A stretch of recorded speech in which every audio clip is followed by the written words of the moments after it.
नमस्कार मित्र, जी Datta spoken English या यूट्यूब चॅनलवर आपलं मनपूर्वक स्वागत। मित्रो, आजचा आपला व्हिडिओचा विषय आहे क्रियापदाचं मूळ रूप आणि क्रियापदाचा बेस फॉर्म म्हणजे पहिलं रूप आणि त्याचे दोन उपयोग कशा प्रकारे आपल्याला स्पोकन इंग्लिश मध्ये करता येतात हे आज आपण पाहणार आहोत।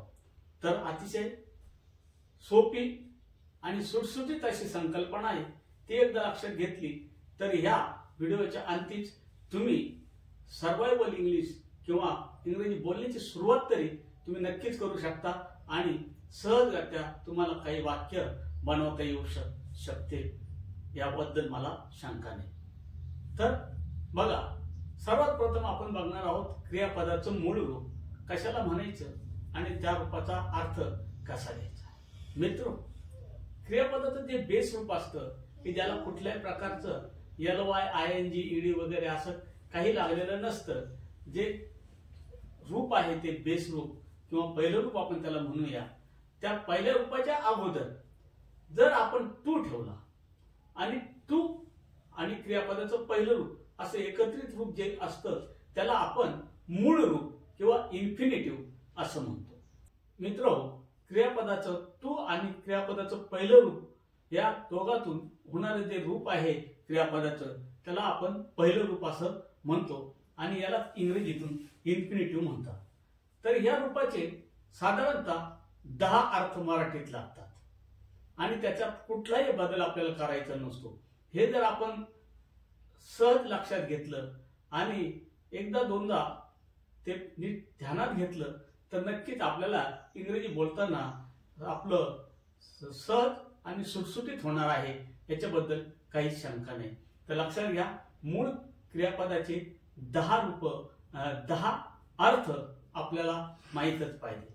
मूळ क्रियापदाला 10 अर्थ असतात, हे लक्षात घ्यायचं।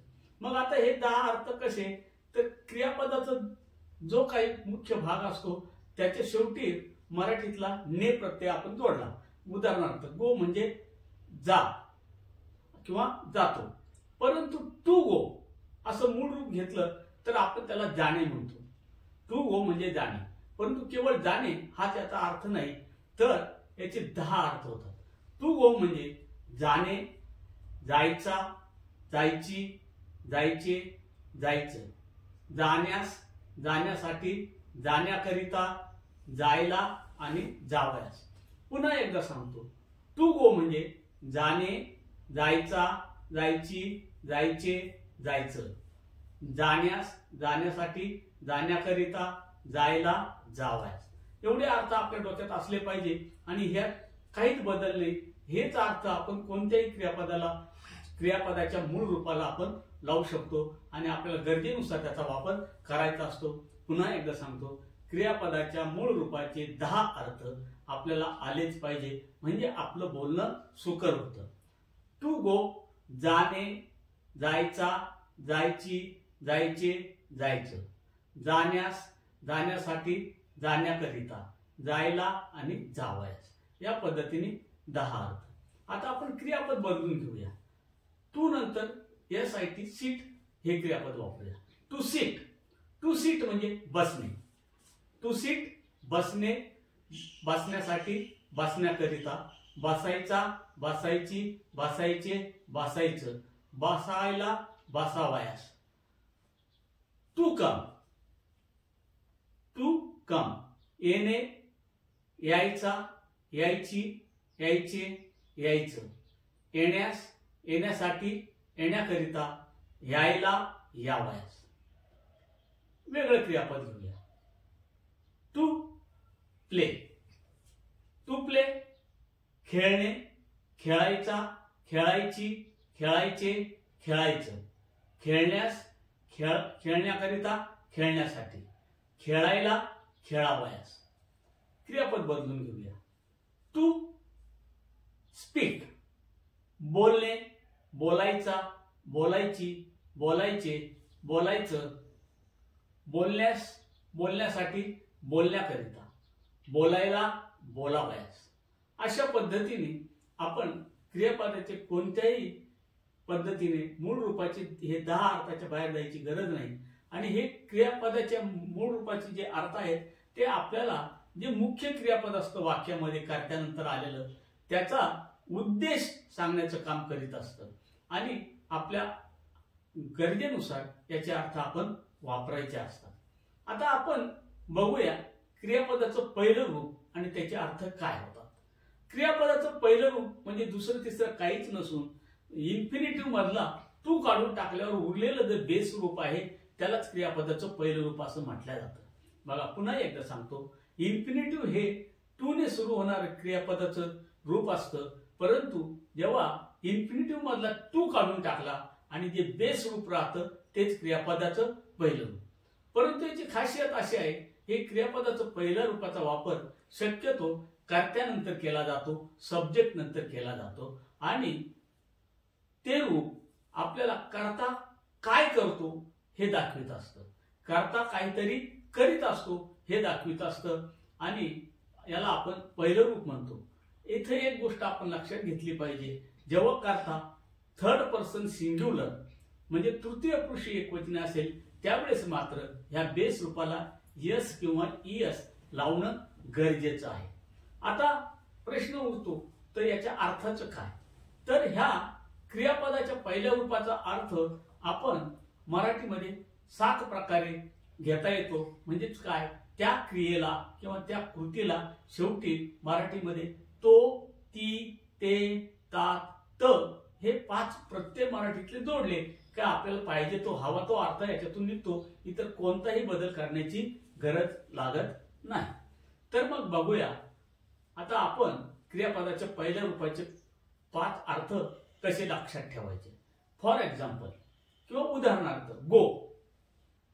गो म्हणजे जातो, जाती, जाते, जातात, जात.